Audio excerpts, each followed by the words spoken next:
Welcome to Savage Minds. I'm your host, Julian Vigo. Today's guest is Heather Brunskell-Evans, a philosopher of politics, author, and academic. Her background is in continental philosophy, which explores issues of language and power. She has taught in a number of universities in the UK, including Goldsmiths and the LSE. In the past decade, she has felt compelled to apply her craft to gender identity ideology and Zionist ideology. She examines how, through a network of constructed truths and moral propositions, these ideologies have shaped our thinking and governed us through our state institutions in the West. Her latest book, published by Spinifex Press, is called Transgender Body Politics. She is currently writing a book entitled Narrating Rape, Israel's Assault on Palestine. I welcome Heather Brunskell-Evans to Savage Minds. Welcome back to the show, and we have so much to talk about. What I'd like to do is to discuss my recent efforts to find the perfect cake recipe in order to send you a very large cake while you are in prison so that I can hide a metal file in it. Excellent. I'm so pleased. Yeah, well, hell.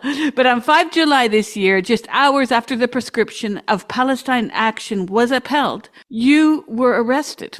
You wrote me after this took place, and you said, I'm just going to quote you here, I was arrested on Saturday for supporting Palestine Action. I have been charged with Section 13 of the Terrorism Act, imprisoned overnight at Charing Cross Police Station. Out on bail, will go to court. 6 months in prison is the sentence. Lots of backlash to it, of course. 27 of us arrested. I was alarmed. I picked up the phone and called you. There were 29 of you that day arrested. You were the only person arrested who was not in Palestine Action because the night before, Friday evening, a high court judge refused a bid to temporarily stop the ban. The group then challenged the ruling at the Court of Appeal, which again was rejected at the last minute. So you were arrested with 28 others. I'm looking for the perfect cake recipe, but joking aside, Heather, you were put in solitary confinement for 8 hours for peace activism. And I want everyone listening to this to let this sink in. And I also want the listeners to fathom if there is any daylight at all between what Heather experienced and what we see within the pages of 1984. Because when people say this is so Orwellian, it's not hyperbole. This is insane. The Ministry of Truth is here to make, for all of us, terrorism as peace. Remember, Israel's doing the peaceful things. And to make peaceful action terrorism, such as Heather and her 28 other comrades that day. The numbers have added up. In the month since, there are approximately 2,000 Britons arrested on the same terrorism charge, awaiting not only trials, but as you read on Savage Minds 2 weeks ago, there are now 36 minutes allotted to each prisoner. Surreal. And Heather, to you, I say, aside from my sympathies for what you have experienced, I'm very worried about state abuses. Solitary confinement should simply not be used for activism. End of. It is actually considered a form of torture. Okay. You were the first law arrested after the High Court's refusal to stop the action of prescribing Palestine Action. And you are, along with your other comrades, this panoptical exemplary, if you follow, of what will happen if you do not behave. Could you discuss everything you went through? Because I find this absolutely, I hope you have a very good solicitor and that you will sue the heck out of the ministry. Well, I'm not sure whether I have the financial ability to sue the heck out of the ministry, but I can, which again indicates the possible lack of justice in this country. But anyway, getting back to what I did on July the 5th, I did do it as a lone person. I wasn't part of something called Defend Our Juries. The other 28 people there were from an organisation called Defend Our Juries, which is a UK-based activist campaign that's focused on protecting the right of juries to acquit defendants based on conscience, particularly in cases involving protest activism. So they were there with their particular cause. I went as an individual. I woke up on July the 5th. I had been paying attention on July the 4th to what was going on. Previous to that, I hadn't been paying too much attention to Palestine Action. I knew they existed. Direct action is not my thing, as it were. They're largely made up of young people in their 20s and so on, and I had been observing them. I had been supporting their right to take direct action, just morally inside myself. Then I got very caught up in the issue on July the 4th, and went to bed on July the 4th thinking this is absolute symbolic what has happened, prescribing Palestine Action as a terrorist group. It signifies all sorts of things about the increased authoritarianism of the state, the fact that the then Home Secretary, Yvette Cooper, could come to such a decision without public consultation, without transparency as to how she'd arrived at that decision. And it was the final straw that broke the camel's back, as it were, for me, after 2 years of seeing what you've described as an Orwellian situation where carrying out the genocide, talking about Israel as carrying out a genocide was seen as an anti-Semitic attack on Jews and on Israel, etc., etc. So I found myself going down absolutely petrified as I did it, because at that point, the maximum jail sentence was apparently 14 years, not 6 months. But I did it. I was very, very frightened as I was doing it, but I took my courage into my hands and found myself catching a train and going to London and protesting. I didn't, if you want to know the details, I didn't go down with a placard. I went down, I was morally driven to go down. Palestine Action had put out a call the night before for people to protest, but saying that it might lead to arrest. So it wasn't certain that it was going to lead to arrest. So there, anyway, I found myself there. And I got talking to somebody next to me, and she said, would you like, I'm hiding my placard. She said, would you like my placard? And here's a pen. And I wrote on my placard, I oppose genocide and I support Palestine Action. And I was arrested within 30 seconds of doing that. And the rest is history, as it were. I could tell you a long and very interesting story about from that moment on till, which was in early afternoon. Well, if I can interject here to say yes, two do. things, just so we clarify. Yeah. Everyone listening, the genocide in Gaza is fucking awful. None of you who support Israel, not a hair on you, not one cell of your body would support what Israel is doing if you knew someone on the other side. That's it. And that's the test of our humanity. It's not, do I know someone on the other side? Empathy is about imagining, what if it was my mother who's just been killed?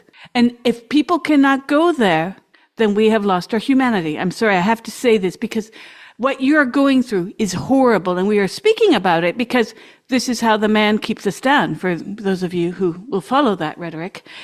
We are being oppressed by various forces.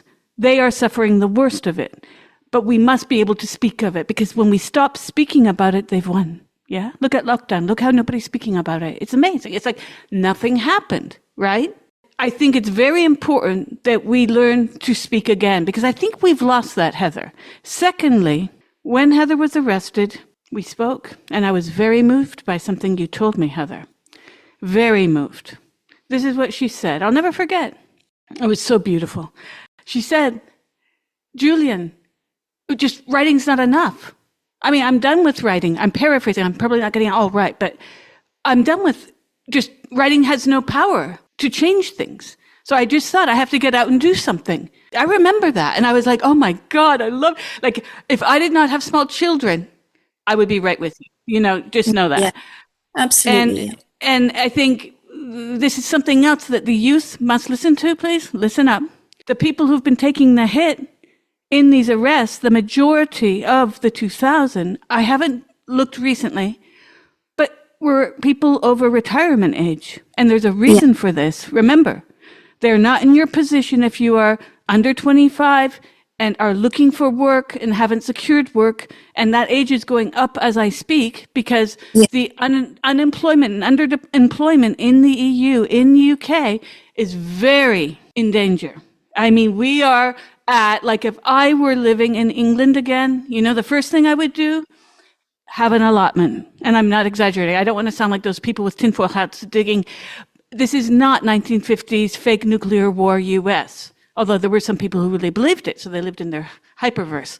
What this is we are literally, be clear, watching a genocide. See, they want us not to see that, so they control us even in deeper ways. The whole big pharma thing on kids from the 90s and Ritalin, that's one of the biggest scandals in medical history. No one is talking about people who were born in the late 80s and throughout the 90s until now.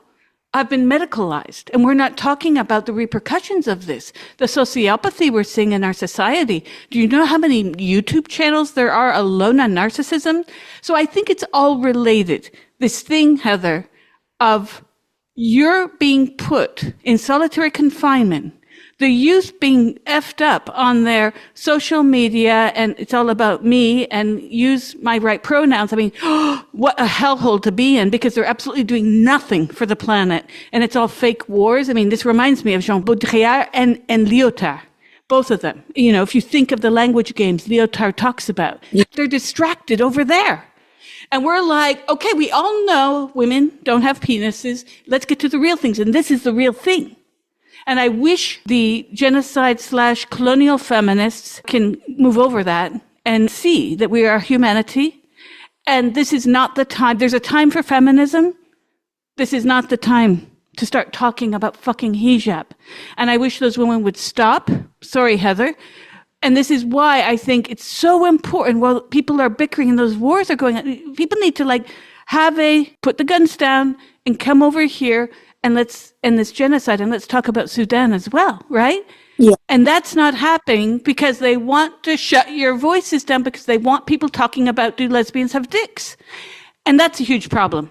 So I just want to say that when you called me that day, I felt you, because when you say you were fearful, you're not like, obviously, comparing it to genocide. But the thing is they want us to not talk about the genocide, right? Yes, I mean, the fear is both the lack of being able to speak out and the attempt by the UK to suppress dissenting voices is massive, and it's really frightening for all of us. I can tell you about the experience, but I want to return to something that you said about my frustration with my writing. If I go back to that and then go back to what the experience was of actually being locked in a cell, without a window, without any possessions whatsoever, etc., etc. The powerlessness of all of that has been hugely transformative, and at the stage now where I appreciate having had that experience, but it's taken me some months now to recover from it. But let's go back. I think in your introduction, you described me as somebody who had been, who is a continental philosopher, and I had been teaching and studying and researching how power is exercised by governments and between ourselves, very much in relation to language. So in the past decade, that my craft, as it were, was actually very much put to the test. Firstly, with the issue of transgenderism, which I got involved with, and now in the issue of what Israel is doing to Gaza. So my general experience about this is that people really are captured ideologically, and it's done through language as well as through the exercise of power by institutions. But largely people's framework for understanding issues is done through who has won the war of rhetoric. So initially with transgenderism, the war was won. By the war, I mean the persuasion that to trans children, for example, was a kind thing to do, that children had an inner gender identity, that people like me were effectively murdering children by arguing that children shouldn't be medicalized, given puberty blockers leading to operations and so on. I was regarded initially as somebody who literally was murdering children, wanting to erase trans people from the face of the earth. So I thought I argued that I stood my ground. It was a practical issue as well as a philosophical issue. So when it came to after October the 7th, 2023, the same issues were re-emerging, as it were, about how people were ideologically captured to believe, in the face of all evidence, that Israel was not behaving in a civilized way, but in the most barbaric way. But we believed, the large majority of people believed, that Israel was on the side of civilization and that the Palestinians were barbaric animals and so on. And Israeli politicians said that openly. So I started to write about this, and I still with the belief that if I wrote about it and exposed the lies, exposed the rhetoric, exposed the ideology, demonstrated that it was contradicted by empirical evidence on the ground, this would be persuasive. Particularly to feminists who, I suppose, because I am a feminist, I still regard myself as a feminist, and I had been involved with feminist political activity all my life, and because feminists had grasped the concept of ideology when they were fighting back against transgenderism. They had understood about institutional capture. They had understood the relationship between language and belief, and they had understood that you have to stand outside of the crowd and be targeted as transphobic and a hater and so on in order to counteract it. So we had to be courageous. The very same feminists seem to have lost that ability to analyze and to understand, and that sort of political nous, as it were. And so I thought, if I write and just explain it sufficiently, they would be persuaded. And of course, I wrote till the point at which I was exhausted, in absolute disbelief, complete disbelief, that not only feminists, but other people could see exactly the same thing that I was seeing, but interpret it in a different way. So the actual act of going down on July the 5th to protest was in many ways really cathartic for me. There was absolutely nothing left to do. Nothing left to do. I sort of felt that my body had to be on the line. If words don't matter, then one's body has to be on the line. And that, as I say, has been quite transformative for me in a very painful way, in a very frightening way. But it's put me in touch with the protesters for centuries, ever since human beings have existed, no doubt.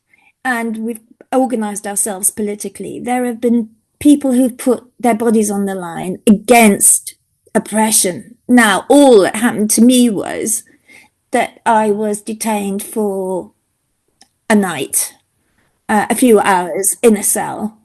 That's all that happened to me. In the scale of things, it's quite minor. But nevertheless, the experience of it was very, when I say cathartic, I really mean that. It was, if you want to know what I felt, actually, the only way of surviving it, because I was very worried about all sorts of things. 3 of my children are involved in the law in one way or another. I was worried that in some sense I was jeopardizing their careers, which, one can argue whatever their mother do is irrelevant to what their careers are. In the cold light of day, you can argue that, but in a cell, that was one of my strong fears. I knew that I'd broken the law. I knew that people would accuse me of having broken the law. The thing that was most helpful to me, and I don't know whether I've said this to you or to anybody else actually, was that I brought the figure of Jesus Christ into the room with me, and it was very calming because I see Christ as somebody who was actually killed, like many people throughout history, for standing up for a truth which is bigger than the law. I mean, Christ broke the law. He was killed because he broke the law. He said that he was above the law, that there were principles which were above the law. So I went into a... If I may interject here, this is a very Vatican II response, because the same thing happened in Latin America from the 1960s. Those of you who know Nicaraguan history know about very important actions that were made by the people in Nicaragua during the Somoza regimes, leading the great hero of Nicaragua, some of them, more than one actually, this Sandino, obviously, but he went up to Mexico, in fact. And Mexico is very important, even in the growth of communism and Marxism, as many of you will know. But what I think is very interesting here, Heather, is how what happened after Vatican II, what people said is, no more Latin, you need to not just talk about the apple and the snake and we should pay you tithes or whatnot, but we need to talk about making heaven on earth here. And they resorted to a specific interpretation of several verses from Exodus, okay? And that is the basis of Vatican II. There's a beautiful book on this called Teología de la Liberación de Gustavo Gutiérrez. Gustavo Gutiérrez wrote this very important book because it also was where the church was married very comfortably. At least they were roommates for a while in the struggle in Nicaragua and elsewhere. Again, the Frente Sandinista there, the Frente Martí in El Salvador. And then we can't forget what Cuba was suffering and all of that. But it's very important that we understand. I'm very impressed by the way that people of the faith, especially the Anglican Church specifically, have come out in support of Palestinians, which is, I feel, very loving. We are being all siphoned. It's like a weird game, Pac-Man, but eviscerate Pac-Man, where you're trying to avoid these kinds of black holes, such that we saw the trans people being yelled at, people who said, why can't I walk out of my garden? Why can't I walk down the street? Why do I have to wear a mask? Where is the science for this? We were given fear, man, Heather. That was freaky. Remember your politician that took the walk to the castle? And everyone was like, oh, he should be punished. And I thought I was in Shirley Jackson's The Lottery. Remember that? And I think it's really important that we begin to not be like that, because I saw that happen during lockdown. I'm embarrassed for those people who did that. Because I think to get so angry at a politician instead of saying, I told people, I said, flip the turnip. It's not that. You look at him and you say, this is proof that it's bullshit. Let us out. He's shown us that this is a nothing virus. So we're going outside too. Claim the right. And I think people missed an opportunity. I feel very strongly about the ways in which everyone got locked in. I think that the whole experience of the past number of years for all of us has been about silencing in one way or another, whether it was, trans, COVID, now what Israel's doing in Palestine, etc. So why I say that the experience in the being locked up for hours was transformative is that it also put me right face against myself and my realization, my absolute realization that I don't want to be part of any group. Actually, I utterly resist taking on a herd mentality, and I will do it to the point at which to which I'll be imprisoned for it. And that felt, as I say, very transformative. I tested myself in a way and I came out stronger. I want to reiterate that this was a tiny, tiny, nothing of an experience in contrast to what political prisoners have gone through throughout history. I absolutely recognize that. I don't want anybody to think that I'm sort of, that there's hubris going on here and that I'm magnifying this beyond just the level at which it was, which was just a few hours captivity. And of course, I still face a jail sentence. But nevertheless, that idea of standing on my own by myself, facing myself and my maker, if there is such a thing, but knowing that my heart was clean was the best experience. It's strengthened me. I have been like that. I do have that tendency, but it's sort of honed it and polished it, as it were. And I don't want to give the impression that I was constantly in the state of spiritual consciousness, because I wasn't. I mean, there was one point at which I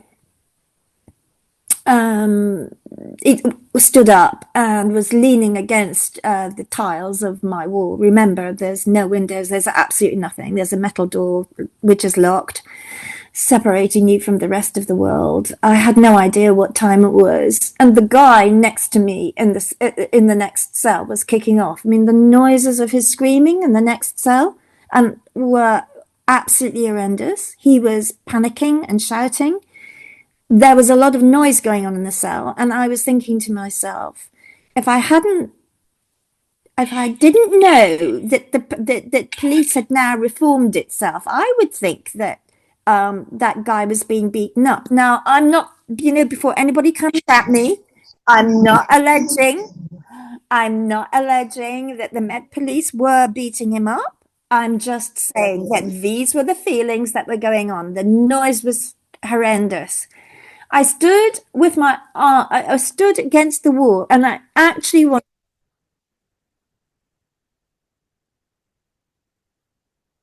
That's right.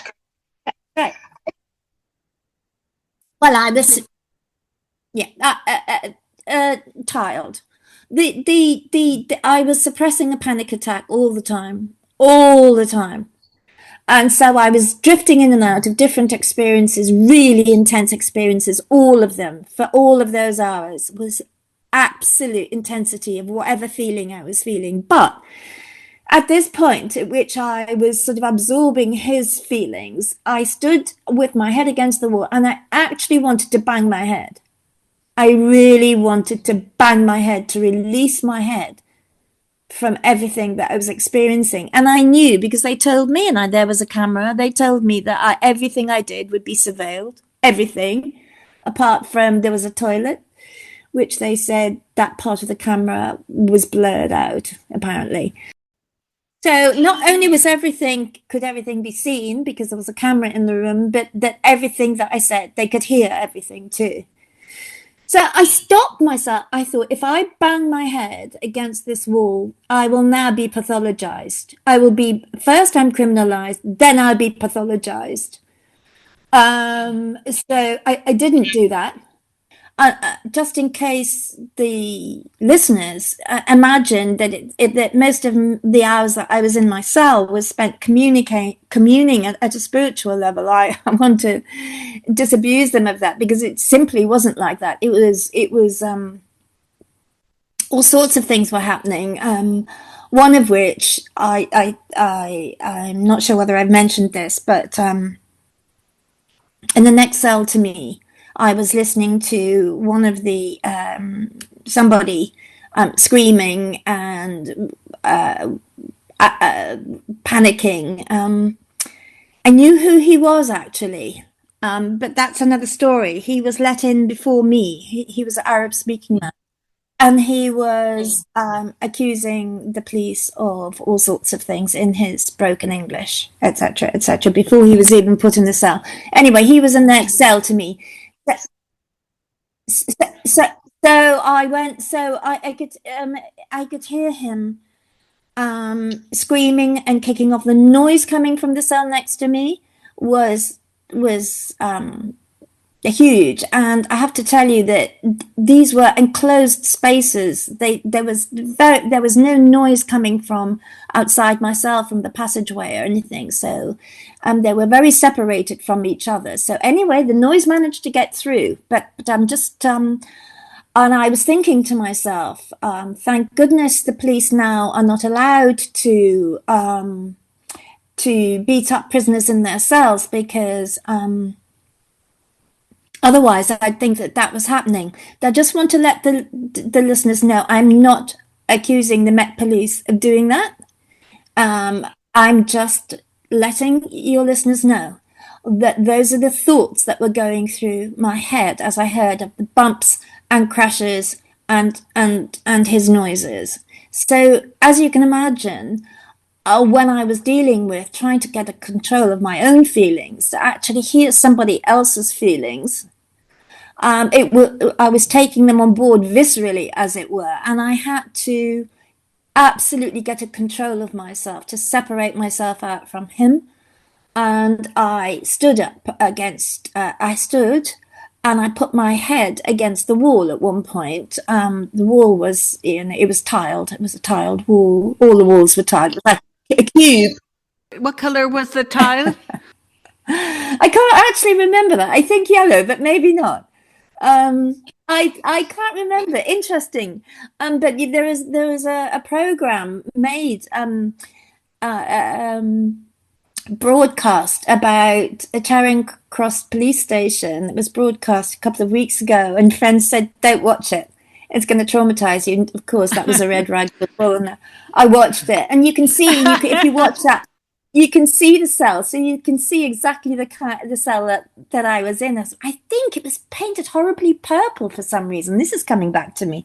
Anyway, I thought that what I actually wanted to do was bang my head against the wall to relieve myself of the tension. But I was aware that the camera was on me, and not only would I be criminalized, I would be pathologized. So I had to get a grip of that. At which point, not only was Jesus Christ useful to me in the cell, but Michel Foucault was very useful to me in the cell too.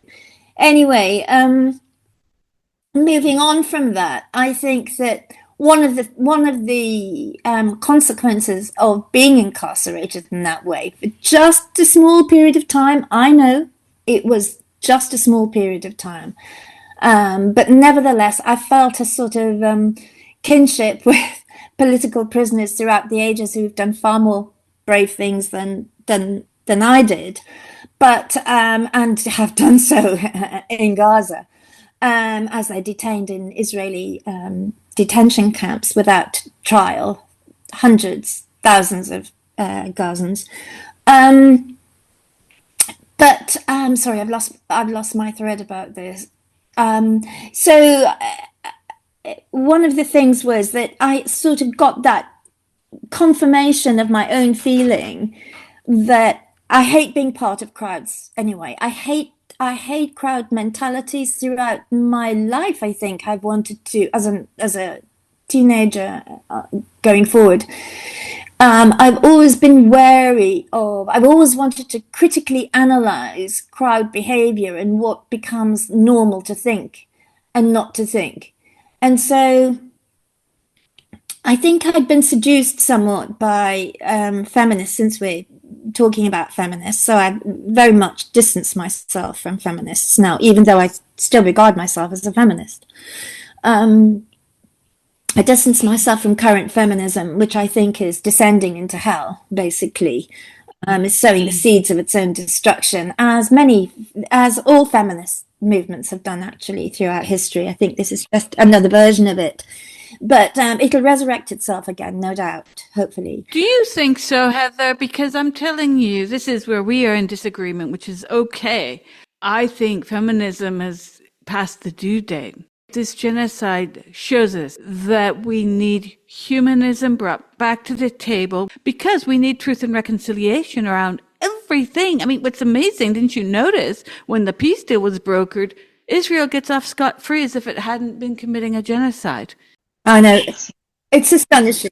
It just, I mean, there are almost no words for the criminality and the pathology of not only Israel, but the world's support, not the world's support, Western support for it.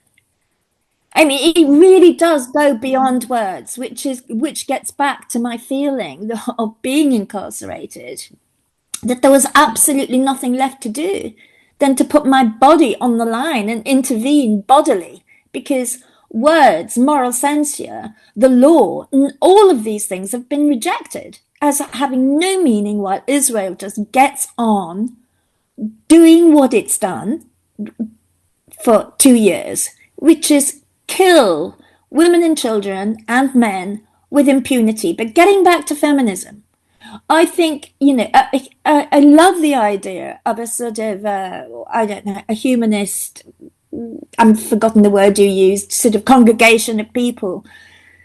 The trouble with that, and why feminism is still needed, is this war that Israel has waged has been a war that against women and children. There is sex-specific reasons to rail against the war. Sexual difference has to be brought into it. I mean, Well, we could say that for men too. And at the risk of sounding like Jordan Peterson, men are the ones dying in Please this. don't. We should learn, everyone wanted men to change, get your shit together. Then you have this dude who comes out and tells people, men specifically, to get their shit together. What do the feminists do? Sorry, feminists, but you were wrong.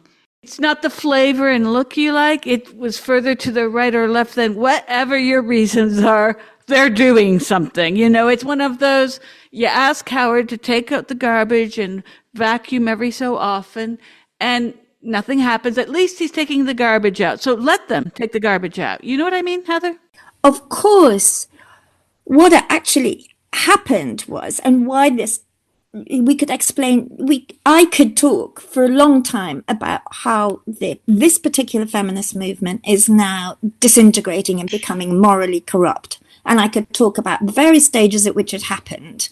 Let me try and summarize this as briefly as possible, but I don't want to lose what I want to say to you is that feminism has now become all about, when I say all about, I need to qualify it, not all feminists and not all feminist discussions, but on the whole, it's become very touchy-feely and about experience.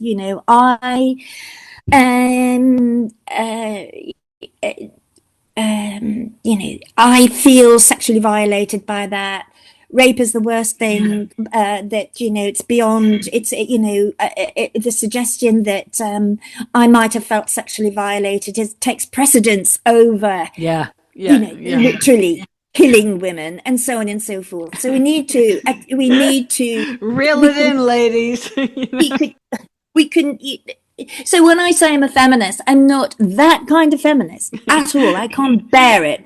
I want to do a structural analysis of things. I want to be strategic. I want to analyze power. I want to analyze truth. I want to analyze knowledge. That's who I am. I've done it throughout my life, and I will continue to do it. And it's absolutely applicable to what Israel is doing in Gaza. And it's where feminists will not go.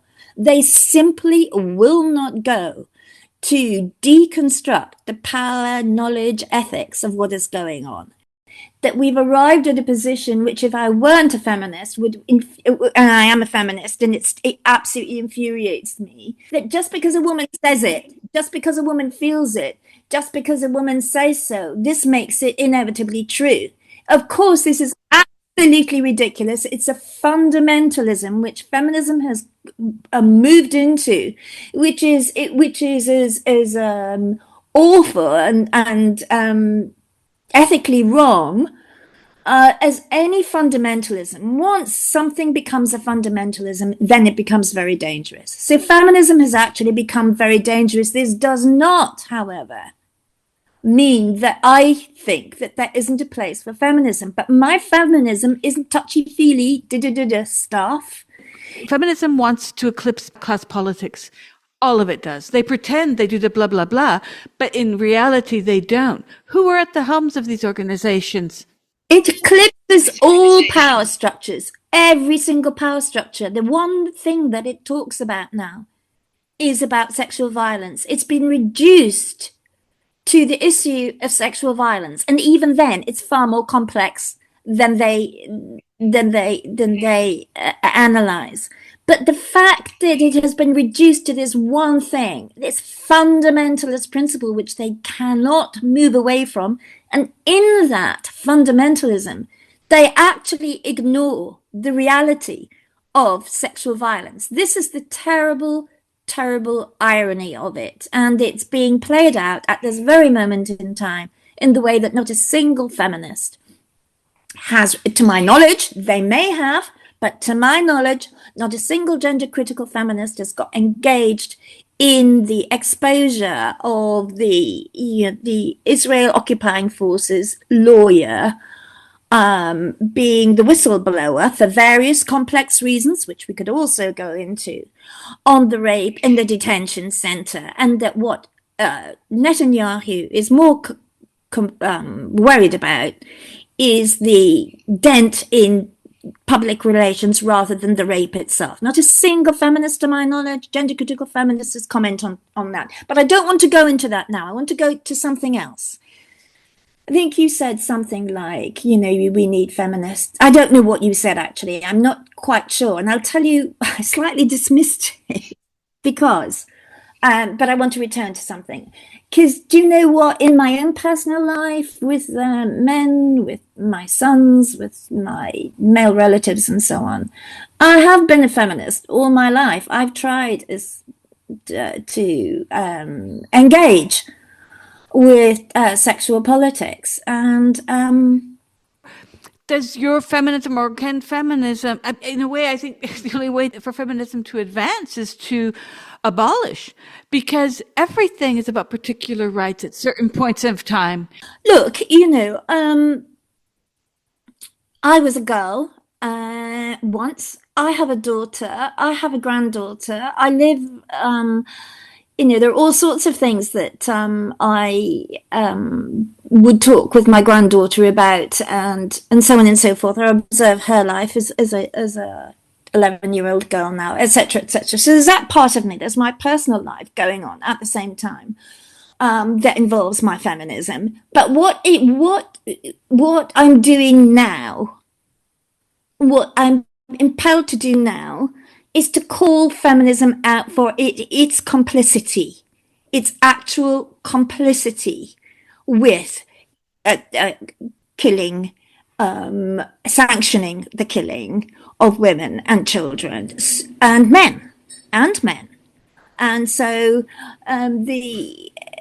for example, but this gets back to the point where words have become almost meaningless. So I wrote an article. I don't want to get into talking about individual feminists because I'm not actually that bothered.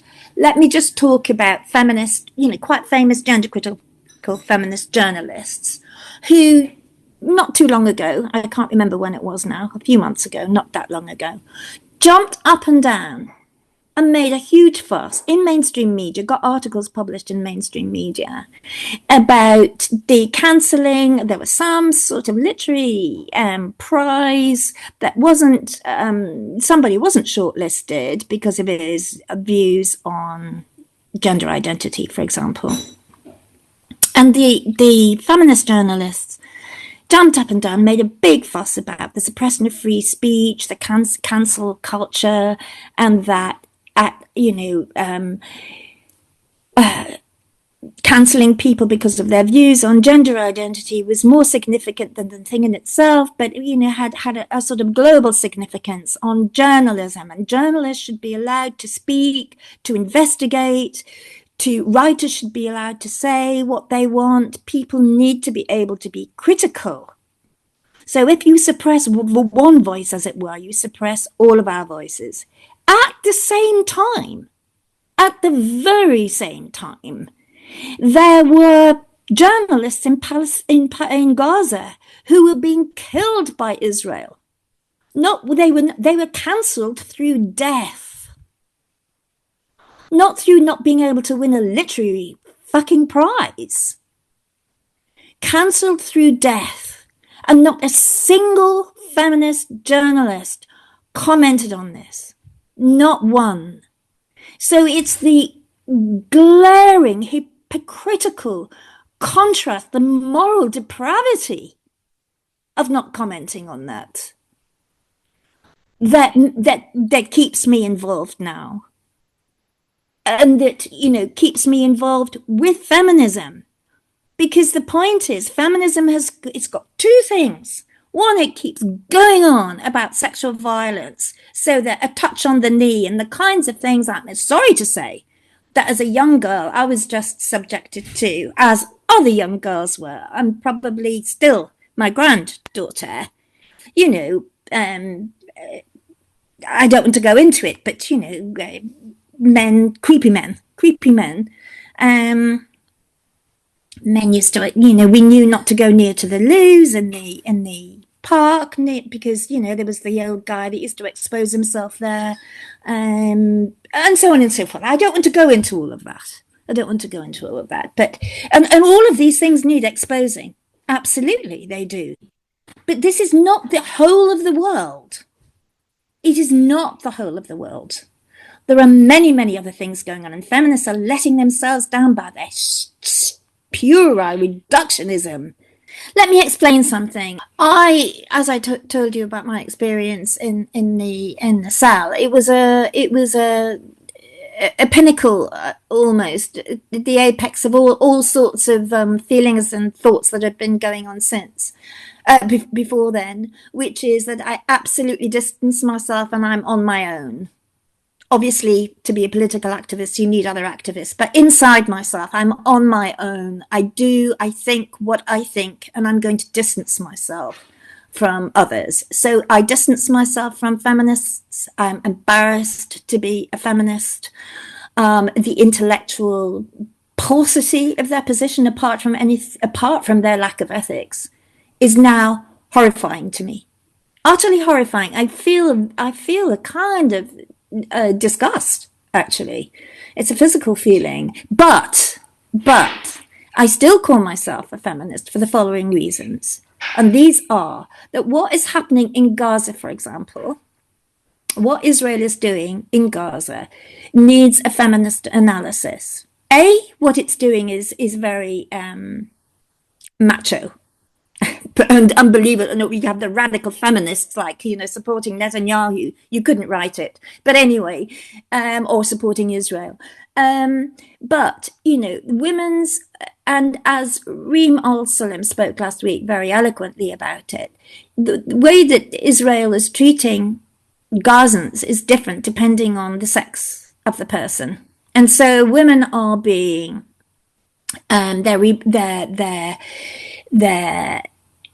they're targeted. Women produce the next generation. Their maternity services have been taken away from them. I mean, the hospitals have been razed to the ground. When the female detainees are taken into these camps, they are sexually abused in a particular kind of way. The men are sexually abused too, absolutely, as we've heard, the famous rape case, which is in the public eye at the moment, if it were in the public eye. Unfortunately, mainstream media doesn't address it very much. So the point is that, we had Israeli soldiers taking selfies dressed up in women's underwear. We've had Israeli soldiers making lewd sexual comments about Palestinian women. Palestinian women are humiliated in particular ways. Their headscarves are dragged off them. Let's not talk about the headscarf. And headscarves are important to Palestinian women as a sign of their own dignity and lack of sexual objectification. So to sexually objectify them, you would need to take their headscarf off. And they're humiliated, as they have been on the West Bank for years. This just happened after October the 7th. It happened before, when females, women are threatened with, if we'll sexually abuse you, you'll never be valued in your own community because you've been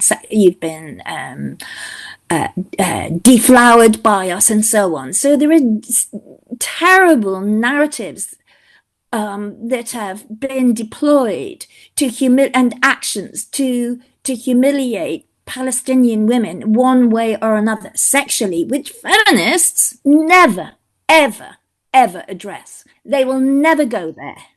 And that's why I see myself, just one last word, just one last sentence. That is why I regard myself as a feminist, and they don't. And I don't regard them as feminists. But then we get into this ridiculous thing like, I am going to use a name now. Julie Bindel's constantly saying, so-called feminist, so-called feminist. Anybody who disagrees with her is just a so-called feminist. So I'm taking this opportunity, in fact, to say back to her, Julie Bindel, the so-called feminist, will never, ever address Israeli sexual violence. Never. And it's been going on for decades. And in fact, we have this ironic situation. It's so ironic. It's beyond words that not just Bindel, but her crowd, her herd, will never talk about it. So I'm not singling her out in that way. They will never talk about it. So I find it disgusting. It's actually it's unbearable. So I see myself as a feminist still.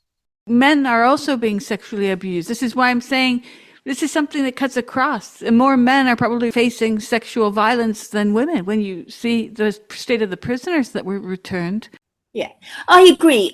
Sorry, I think I misunderstood you. I think that the specific sexual abuse of women, the sexual abuse by Israelis in their prisons and detention centers and so on, has been focused in particular ways on women before October 2023. I think what we're saying is that Israel has for decades weaponized sexuality, sexual abuse as a way to both subjugate the Palestinians in their occupation, and it will have different meanings for Palestinian men and for Palestinian women because of the culture in which they live. But nevertheless, Israel has done it. All we need to say is we are agreeing that Israel has and does use sexual abuse towards women and men as a weapon.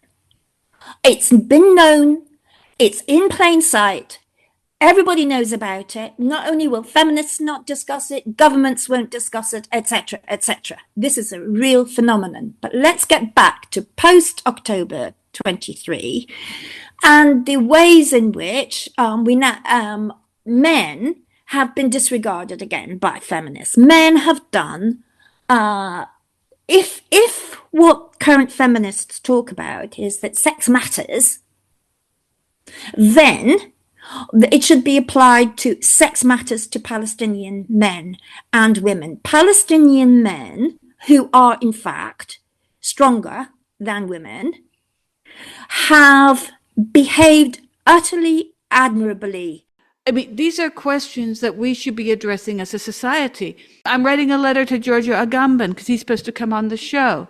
And then, as you know, I entered the body snatcher territory. I'm now back from my underground Kimi experience, as it were. And so I'm writing Agamben and I'm asking him, do you notice the silence here in Italy around the pandemic? It's not even referred to. People pretend. Remember that year when you had a cold? Remember when we watched a lot of TV? You know, it was like, what? You can't say it, you know? I imagine it's going to be exactly the same when hopefully it's going to be exactly the same in the sense with regards to Gaza, in the sense that there will be people who will somehow not remember that they supported Israel. They'll somehow forget that they cheerled for the marches to be shut down because they were anti-Semitic and filled with hate speech. They'll somehow forget that they tolerated the slaughter of their Palestinian sisters, and so on. I'm just waiting, absolutely waiting for it to happen. But the thing that I think is your listeners might find interesting, and I think that I was just touched on earlier, was the response that I've had to my protest. So the terrible irony is that the ordinary person in the street, if I can describe him or her in that way, is absolutely against Israel. So I'm not sure why, you know. So as I said before, I think feminism is totally, as far as I'm concerned, feminism is about a critical analysis of power. What has happened is it's become utterly mainstream with politicians and the media and so on. The ordinary person isn't fooled by this. Actually, I have had more support from the ordinary person that I would never have imagined would have, who's just getting on with their life, their ordinary everyday life, which is difficult enough to, you know, keep your roof over your head, your children fed, and, you know, try to live in relative safety, who have a critical analysis of what Israel is doing and don't go along with it, who start talking to me, and the guy next door talks to me about how you can't trust a word that the BBC says, and so on and so forth. So I've had huge amounts of love for what I did, in fact. You're listening to Savage Minds, and we hope you're enjoying the show. Please consider subscribing. We don't accept any money from corporate or commercial sponsors, and we depend upon listeners and readers just like you. Now, back to our show.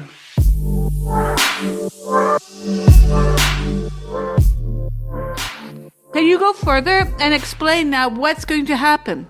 You've been in this yellow-tiled solitary confinement, and you were there for 8 hours. Who bailed you out? Or more, actually, and more. It might have been more. I lost track of time. Who bailed me out? Well, so when I first, by the time I actually, right, so I was put immediately into this is important. I was put immediately into a police van, and, you know, my bag was taken off me within seconds, before I even got into the police van. I was put into a police van. I was frisked. The guy, the male police officer, said that he had some qualification that enabled him to frisk me, and I insisted I have a female police officer, which he was kind of begrudging about. But anyway, he went off and got one. But the point is that there was me as a single person with 3 police officers. One was the driver, and there were 2 police officers with me, and we sat in there for, I don't know, I didn't have my watch. I didn't have my mobile phone, which is how I tell the time. We were in there for a long time. And I asked them why we were in there for a long time. And they said because there was Pride March going on in London, and a lot of the police officers were out, policing the Pride March, that the police stations were full of just the ordinary crimes that were going on that day in London. And they were waiting till they were told which police station to take me to.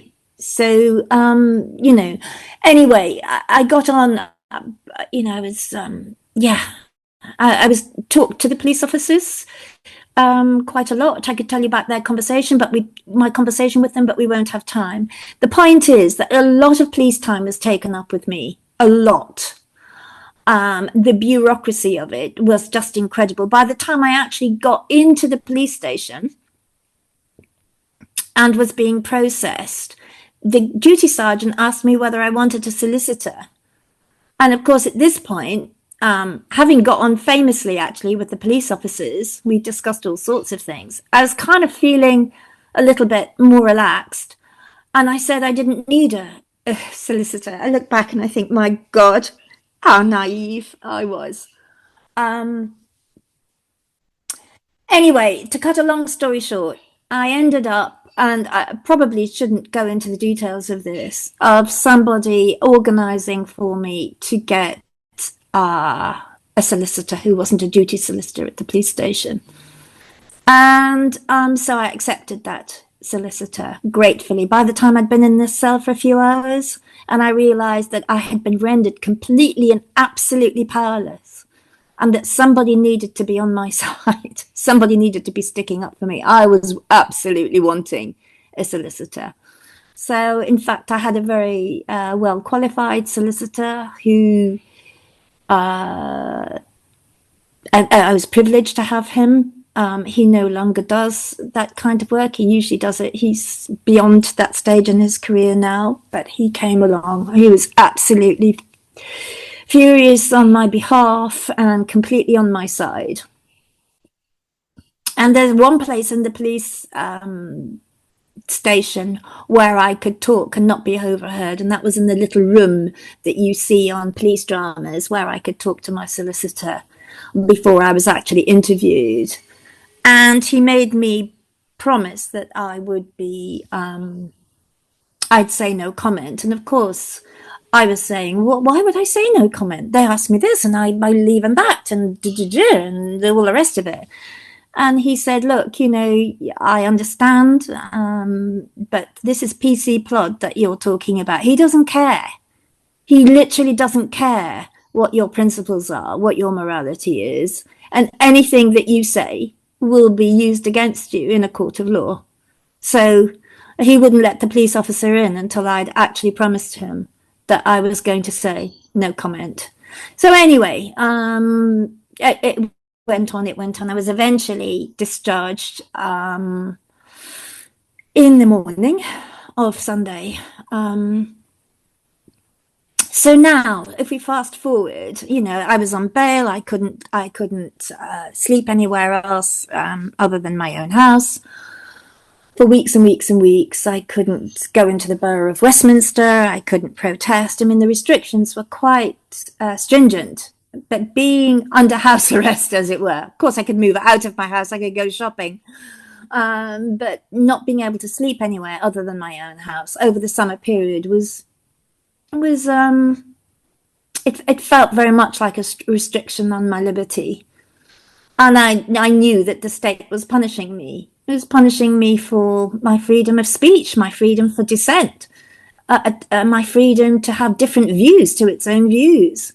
It's absolutely frightening, and it's very serious for everybody until this gets sorted out, because it's symbolic. It's like a litmus test of what is going on in our country. So to take it away from me, and I only protested because of the seriousness of it. It's hugely serious authoritarianism that our government is exercising. So I discovered that I'd been detained under Section 13, which only has a 6 months prison sentence. And that's been hugely relieving to me. because I was imagining that I would be in prison for the rest of my life, basically. So 6 months is something that I prepare myself for. I don't want it at all. But there is a just judicial review, which again we could talk about for hours. Just had a very complicated history. The government tried to reject it and to appeal against the judicial review. Again, it's another long and horrifying story at the government's authoritarianism.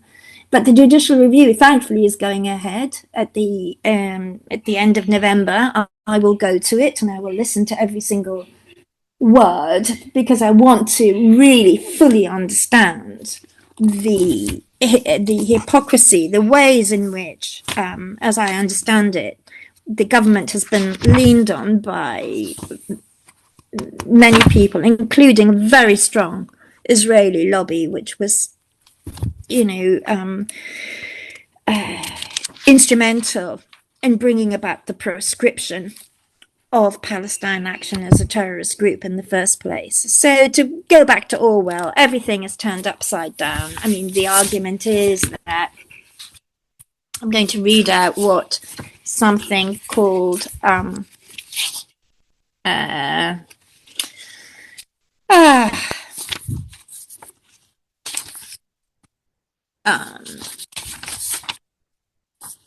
yes, an organization called We Believe in Israel, in partnership with an organization called Stop the Hate UK and something called the Shield of David, before the proscription, launched a national campaign to demand that the UK government prescribe Palestine Action under Section 3 of the Terrorism Act. And it claims that Palestine Action transitioned from a fringe agitator to a coordinated, ideologically violent network whose conduct and rhetoric now fulfill the legal definition. And I could go on about this, and the flaws in their argument, the flaws in the government's justification. But I'd like to talk about how this organization, We Believe in Israel, describes the overall basis for its claim that Palestine Action should be prescribed. It says that this is about preserving the rule of law, i.e. to prescribe Palestine Action, is about preserving the rule of law, standing up for democratic norms, and refusing to tolerate any form of ideological extremism that uses intimidation and violence to advance its aims. And it calls upon the Holocaust again, which is always called upon. We know what happens when hate is ignored. We are drawing a line and we are calling on the government to do the same. So that is the moral framework on which, from an Israeli lobby group, which has influenced, amongst many other lobby groups, many financial reasons, including the Elbit, the arms, Elbit UK, which is, produces arms in this country to commit genocide. The many pressures on the government will be to regard Palestine Action as being pro-genocide rather than fighting against genocide. This will come out in the judicial review. This is why the judicial review is really important, because it is going to expose the government to what it never wanted to be exposed to, which is its thinking and the processes by which it arrived at Palestine Action being prescribed. This needs to be in the public domain. We need to be able to judge for ourselves, to explore all the different issues. And instead of being silenced, including throwing people into, incarcerating older people in prison, in police cells, and threatening them with prison. And, the government is in high dudgeon. If this judicial review doesn't expose all of this, if it's unsuccessful, this will happen. Our judicial system is groaning under the weight of lack of funding. There are people being turfed out of prison because there aren't enough prison spaces. And yet it seems that the government is going to use people like me and others as an example to demonstrate that it will not tolerate in any shape or form dissent from its complicity with what Israel is doing. So I'd like to alert people to the seriousness of the judicial review and the seriousness that it needs to be successful in criticising the illegality of the British government in prescribing Palestine Action. Otherwise, to get back to the personal level again, I will be in prison for 6 months. For however, it will be for 6 months. I don't know how much I'll get let out for good behaviour or whatever. I am indeed. And, a little incident that happened in when I was in the prison cell, in the police cell, which was, remember I told you earlier that I was very aware that I shouldn't express any anger. Otherwise I'd be pathologized. And of course, I was very privileged when I was in the police cell. Firstly, I'm white, I'm educated, and as it happens, I have doctor in front of as my title.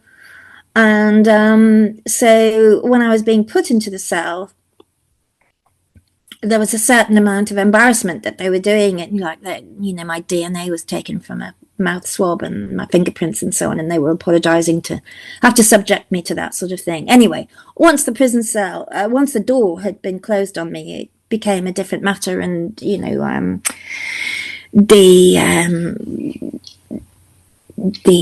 duty people, they left, new people came on board, etc., etc. But one thing happened, which so when I was actually I was taken out at one point to have a private conversation with this solicitor that had volunteered himself pro bono to act for me. I was, the police officer came, it was female police officer as it happens. She came in, I happened to be on the loo at the time, but anyway, there you go. She came into my cell and said, did I want to speak to the solicitor who was on the phone to me? So that's the other, there's two places. It's the little room where you talk to a solicitor and a little telephone booth where you can talk to your solicitor. So this was the one time I was let out of the cell. Did I want to go and talk to the solicitor? Yes, I did, said me, pulling up my knickers as quickly as I could. Yes, I would talk to the solicitor. And we got out, and I was kind of stunned by being in the corridor momentarily. My cell was right at the bottom of the corridor. There was only one way for me to walk, which was down a long passageway, and there were double doors at the end of it. And I must have just hesitated for a second as I gathered my bearings. Now, whether she did this to me or whether she didn't, I'm not sure, but I felt that she slightly pushed me on the shoulder. I really can't say whether she did, but anyway, I felt that. And she said, in a sort of tone that you might talk to a 3-year-old, down the corridor, through the double doors. I had this desire to turn around and say to her, don't you speak to me like that. Don't you speak to me as if I've got an IQ of a 3-year-old. I can see. Yeah, absolutely. Absolutely. Yeah, absolutely. So I did turn around and say, I could feel the anger rising up in me. It was like a wave. I did turn around for my self-respect and say, I can see that there is a long corridor. I can see that there's nowhere else to walk. I can see the double doors because that's where I entered this place. But what I didn't do, and she kind of pulled back slightly from her position, but what I didn't do was swear. I didn't say, don't you fucking speak to me like this. And I thought, oh my God, I can see how, if you're in prison for more than a few hours, how you could end up just feeling rage and anger all the time.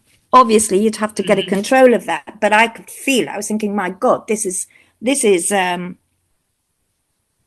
sign of something possibly to come to me. But anyway, so when I went and spoke to him, he was outraged on my behalf. I mean, so many in the legal profession are outraged by this, are outraged by the government. The legal profession isn't on board. People are drawing ridiculous conclusions, like if you march and protest, it's because you're against all Jews, ignoring the fact that there are many Jewish people on the marches. If you're critical of Israel, you're anti-Semitic, you hate all Jews. You know that the legal profession must be for what the government is doing. No, it's not. No, it's not. My solicitor couldn't have been more. I mean, there will be some, and there are others, and who are very critical. So I happened to get a solicitor who was very critical. He was very supportive, and he asked me something. He said, is your heart racing?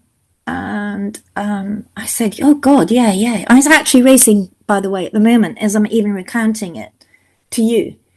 I said, yeah, it's been racing for hours now. I feel really claustrophobic, and I'm in this sort of fight or flight mode, and my heart's going all the time. And he said, that's really, really dangerous. And it hadn't occurred to me that it was actually dangerous for my health. I was just experiencing it. And at my age, it's very dangerous for my health. I literally hadn't thought of that. And he said that he was going to, with my permission, he was going, well, after the telephone call, he wouldn't be able to see me until the middle of the night, he told me, because that's the time slot that they would have for him. So I don't know what time. This must have been at about 9:30 in the evening, I think. That he was going to, when we finished our telephone conversation, that he was going to phone the duty sergeant and ask whether I could be let out for a few moments in the fresh air. And I thanked him very much for that. I said yes. So I was, after about, I don't know how long. Honestly, time goes really strangely. Maybe 20 minutes, half an hour, I'm not sure. Somebody did come into my cell and say that he was from a different station. He'd been called in because of the pressure on the police at that particular time, from somewhere else. And would I like to go with him? And I said, yes, please. And he took me outside. Now, I was held in a cage outside. If you can imagine the kind of cage I was held in, it was like, if people put their dogs in cages now. I think it's a bizarre thing, but anyway, they do. And it was like a dog cage, but for a human being, like the side of a shed, but just a cage. And so he was in there with me, as if somehow, I'm very much looking forward, by the way, to the cake with the hacksaw that you're going to embed itself in the cake. So at that moment in time, I didn't have access to a hacksaw to saw out of my cage somehow. Nevertheless, he was in there with me. So I paced up and down, and this incident happened. I don't know whether I've told you about this. I may have. And it was a glorious evening. I gauged it was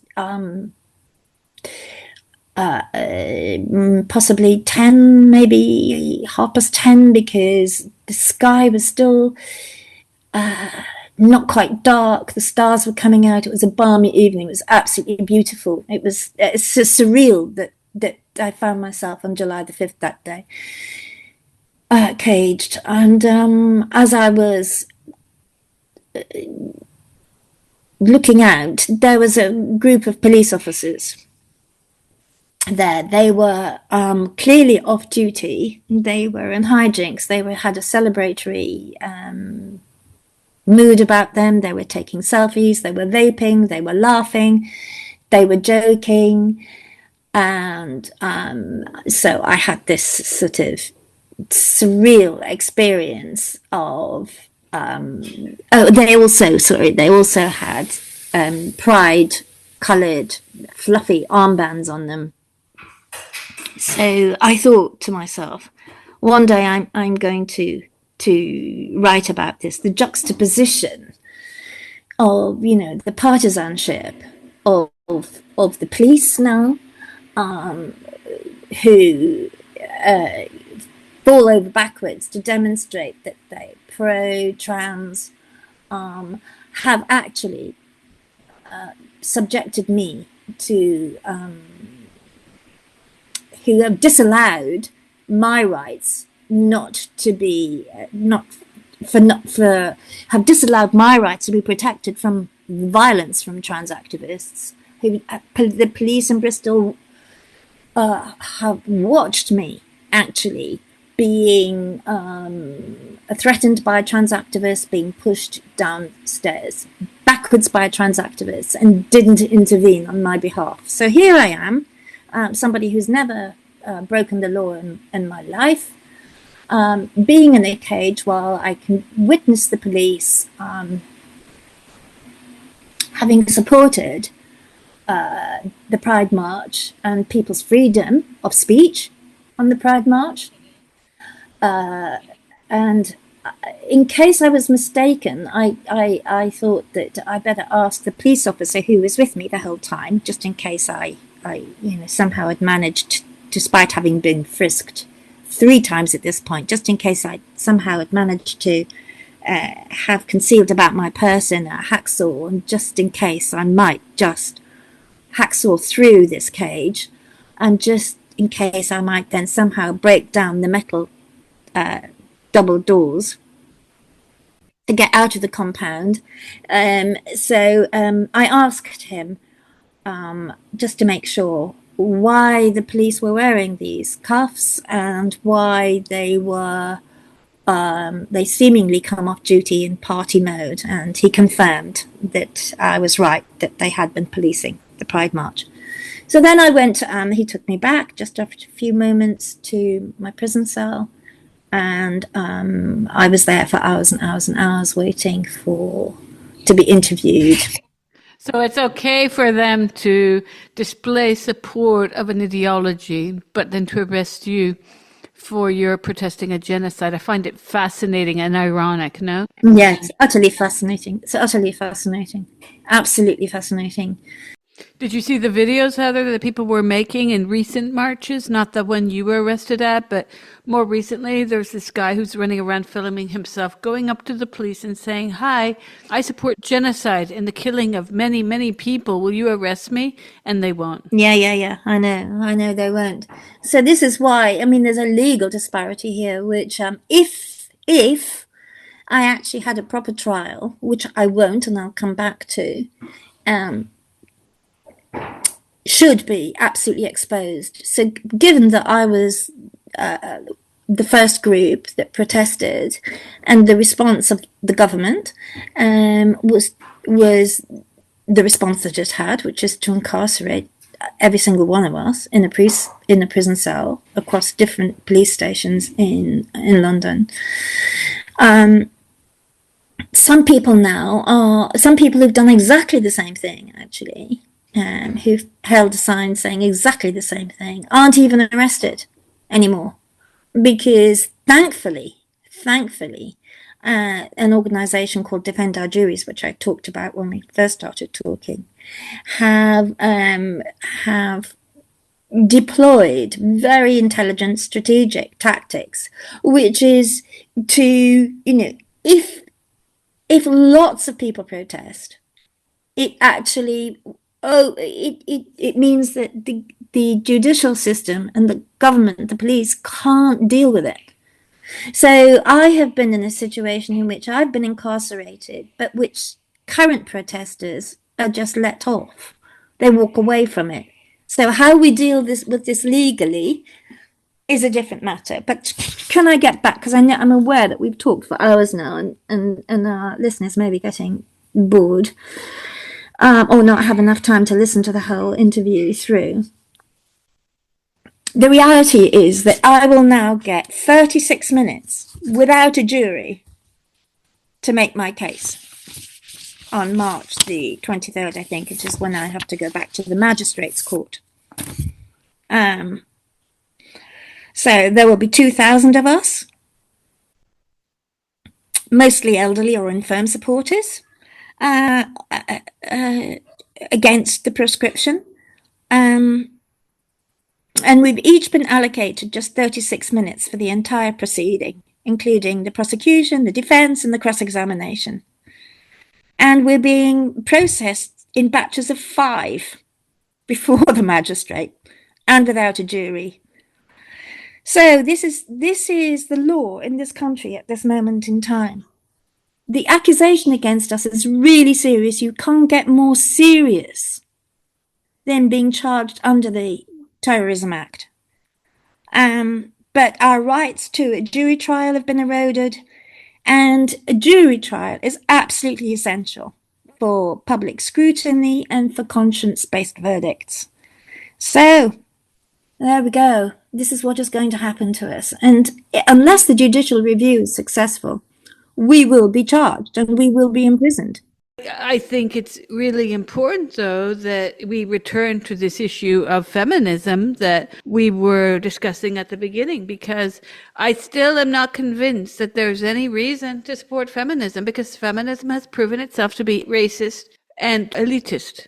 They do not have women's interests at heart. They have their own. If you read all the brouhaha around not just your story, any of the stories that any publication, ours included, has run, it's, oh, those are misogynists, those are ball palmers, those are, and that's fine. They can say what they want, but the fact is that they do not stand up for women's rights by supporting war. That's just a truism. War hurts first and foremost women and children, because those are the ones who are, when they're hitting the buildings, who can scramble to hiding places, and who is more involved in any kind of resistance, actively resistance work. It'll be men. Statistically, who's maybe not in residence, but on the road coming back home, who's safer. If you start to look at the statistics that have been built up online, this is just a no-brainer. Half the population of Gaza, we keep hearing, but it's true, are minors. So we've also got to think about the long-term impact that this is going to have on girls and boys alike, on children who are parentless, on people. I mean, let's leave the death figures alone, which are calculated anywhere from 120,000 to as high as 700,000. Let's forget the computer modeling aspect of that.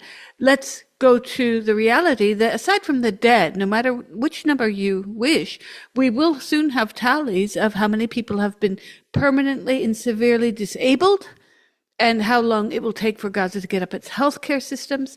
And then when you compare this all to the fact that you and I have been trying to speak out about this issue in our own ways, and you have gotten flack from the feminists who think that they are still living with Lord Balfour around the corner. I mean, this is really shocking that they do not have a clue about colonialism. They pretend that because they were on the right side of history about the gender ideology, idiocy, that they are therefore right all the time, which is an absolute fallacy. They have been proven wrong, not just because of what we spoke about with Reem last week, but also because, and foremost, the facts have been there for long before. And the fact of colonialism in the region, the fact of any kind of support of the state of Israel is a support in the disenfranchisement and murder of Palestinians. That's just a fact. I wish it weren't so. So you do have to take a position. And how will they walk it back in even 5 years when the tables have completely turned, officially speaking, when the UN has made actions and there are structures that are built to acknowledge this genocide? Because I have interviewed many genocide specialists and historians. I have another one coming on the show this coming week. This past week, we've seen Omar Bartov, who's come on to talk about this. When you look at the facts dryly, we're not talking about are you a Zionist or not? Look at who is killed and how. There has been a consensus among genocide experts and specialists in the field that, in fact, as of earlier this year, they've made a consensus to agree that this is a genocide. Now, the fact that feminists don't like that, the fact that feminists want to, and this is the problem with Europe, that they don't look at the evidence about Palestinians being raped, both male and female, by Israeli forces. They don't want to discuss that because they're still banging on about the fictional accounts of rape that have not been proven, that have, in fact, very much looked to be fabricated, given the many witnesses that have been proved to be lying. So we need to start to look at the evidence-based reports, of which there are many more reports and factual-based reports of Palestinians being sexually assaulted. This is why I don't think it's a women's issue at all. This is a problem of war. You know, the historical ignorance of feminists, it's just so embarrassing. So embarrassing. But on top of that, it doesn't take, you know, a huge intellect to understand that what is happening is that the next generation of resistance fighters is being created by what Israel has done. The children who have lost their parents, the children who have lost their limbs, the children who've lost their siblings, the children who've been petrified of Israel, who have experienced, who've actually lived this assault on them.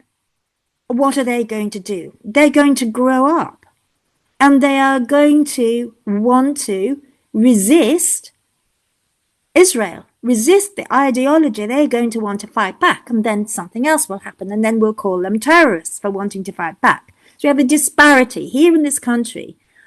You know, the feminists who are going on and on and on about fundamentalist Islam, and fundamentalist Islam is going to take over our country, they're going to take our values, they're going to take our homes, they're going to take this, etc., have no sympathy whatsoever with the fact that Israel, since 1948, has actually done this to a people, and the Palestinians, and where these, you know, pampered feminists can sort of side with the anger of the ordinary person who quite rightly is worried about, you know,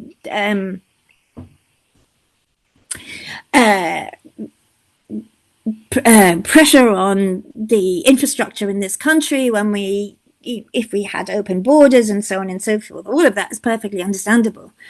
But feminists who sympathize with the anger of people who want to protest have no sympathy whatsoever with the anger which the Palestinians have had for decades, and which this war will not have reduced to the rubble like their homes, but which will incite in future generations. It's not rocket science. You don't have to be a psychologist to understand this. The ordinary person can understand this. But getting back, I was wanting to get back to something. Again, we seem to be talking about feminists. Yes, I mean, not one feminist, gender critical feminists in the public, I'm talking about high profile feminists who have banged on and on and on about free speech and the suppression of their free speech to talk about gender identity and the erosion of women's rights, which occurred because of the ideology of gender identity. Not one, even if they disagree with my views, has stood up for the incarceration of their sister feminist. Not one has supported me or has said that maybe the government has overreached by putting people like women like me, old women like me, in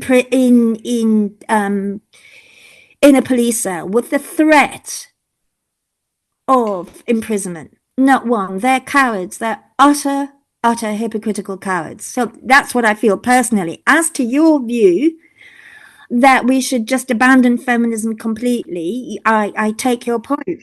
I mean, it's ongoing for me. I mean, feminism has been really important through, you know, I as a 16-year-old, 17-year-old, Feminism was transformative. Feminist ideas were transformative of my life. And, you know, I've had many, I'm now old enough to have been through the different phases of feminism, the different waves. They are different waves. It's absolutely true. We're riding another wave, which is going to subside, as you say, and go into nothingness. But the waves have been important. I've watched the way that, you know, ideology creeps into it and feminists start to enact the very thing that they've complained about in the first place. It's happened in history. No doubt it will go on happening in history with other feminist movements. But at the beginning of each feminist movement, it's very exciting. Does take critical analysis is deployed. It does deconstruct prevailing power structures. It does connect these power structures with class, with race, and so on. And then it dissipates itself. And this current example of feminism is a classic example of feminism which has dissipated itself, which has become dissolute, which has become immoral in and of itself, and does the very thing that it complained about. Actually, it now is supporting machismo.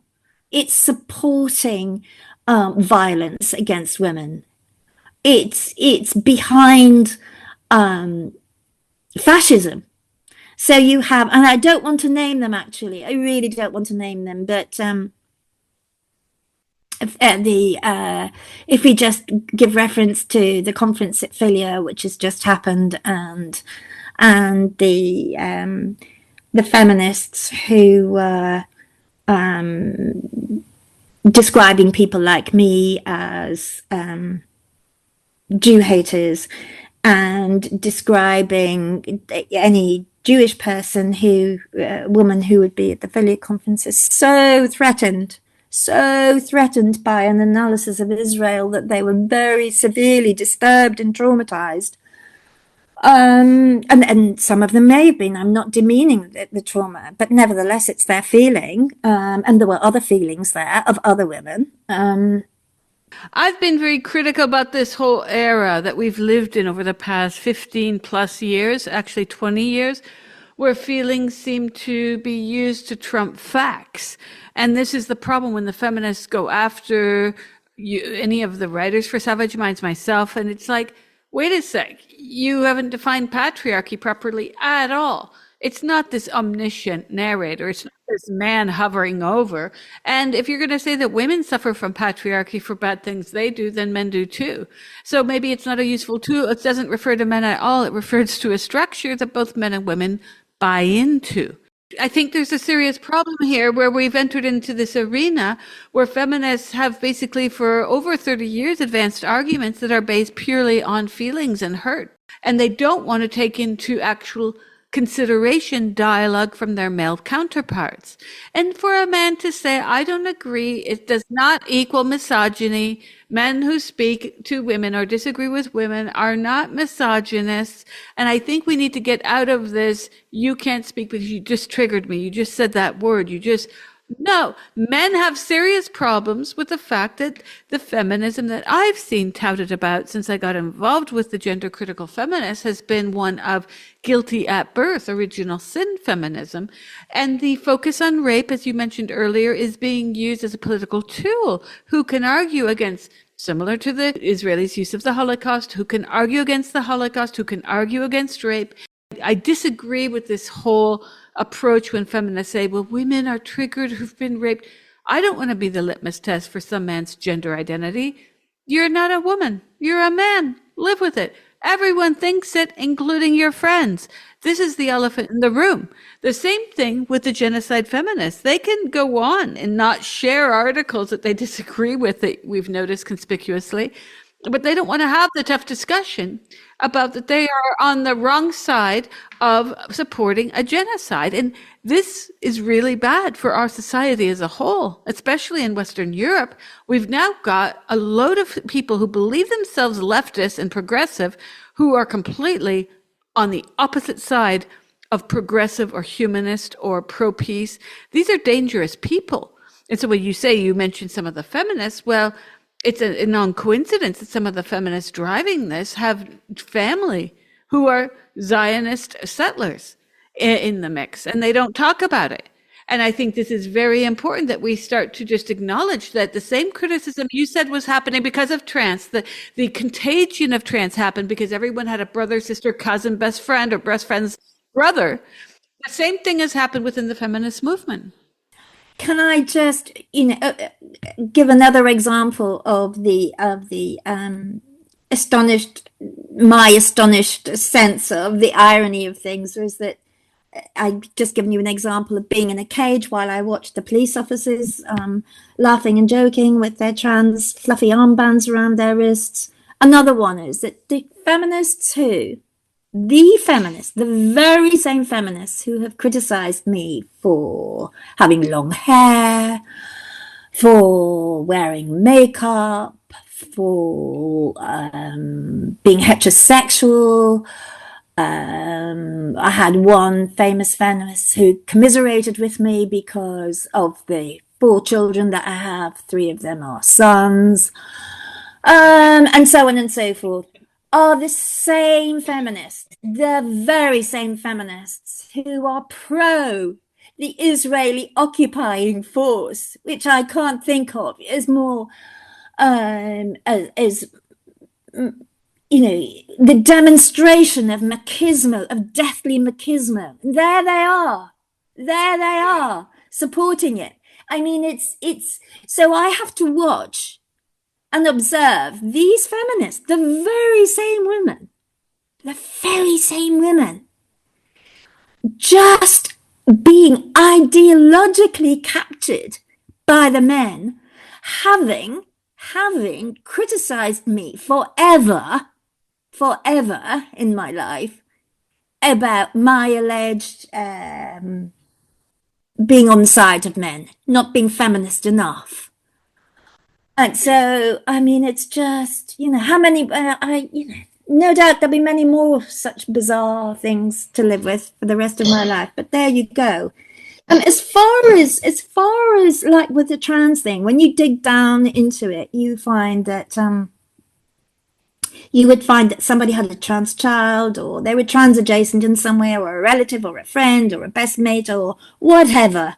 It is the same with this. It is absolutely the same with this. But I just don't want to let that stand, in that there are other people who are very critical of Israel, who are either Jewish or who also have Jewish friends, husbands, children, whatever.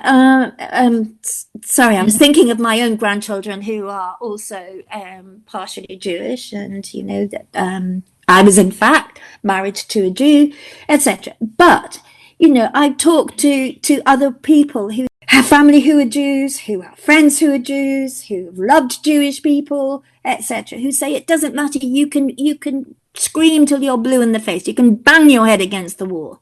It makes and say that it's not hatred of Jews. It makes no difference. None. Just as it then made no difference to a trans activist. None.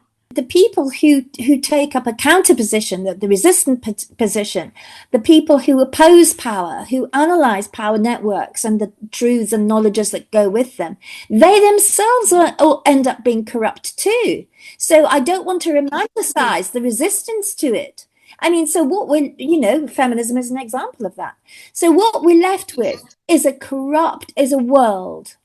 We just need to get real about the world. Now, if you want to, I could go on and on about the way that I think the modern period, and by that I'm talking about the sort of 19th century onwards, probably a bit before actually, but the modern period in which we sort of have this idea that life is going to get better and better and better, that human nature is perfectible, that we can do this, we can do that, and the human sciences are going to enable us to do that, have demonstrably failed. And what we need to, if you want to know what I'm actually feeling about it, which is why I suppose that I evoked or called down Christ into the cell with me, is that we've known for millennia that the human being is flawed, that there is a darkness to the human condition, and pretending that it's not there is not going to help us. It's actually not. And so if I wanted to give a cold shower to all of us collectively, in the modern period, it would be the recognition that actually, as human beings, we're flawed. It's dark, and somehow or other, we need to come to terms with that. So this leads me, for example, to get back to Israel, the fact that the Jews have suffered through that dark period of human history doesn't exempt them from perpetrating it on another group. It just doesn't. There's nothing about Jewish people that makes them exempt from darkness either, just because they suffered it. And this is where I will enter this debate. I will not give people who who evoke the Holocaust, who want to guilt trip me about the Holocaust, who want to tell me from their privileged positions in the UK, as whatever they are, they're in the media, they have their comfortable homes, their large, wages, their social status, that somehow they tremble with fear at the words from the river to the sea. And, I should stop saying it, and people on marches should stop saying it, because they are going to have hurt feelings about it. I don't care. I want Jewish people from the river to the sea to live in safety, and I want all the thousands of people that the Israeli government has oppressed who live between the river and the sea to be free too. So, free Palestine, from the river to the sea.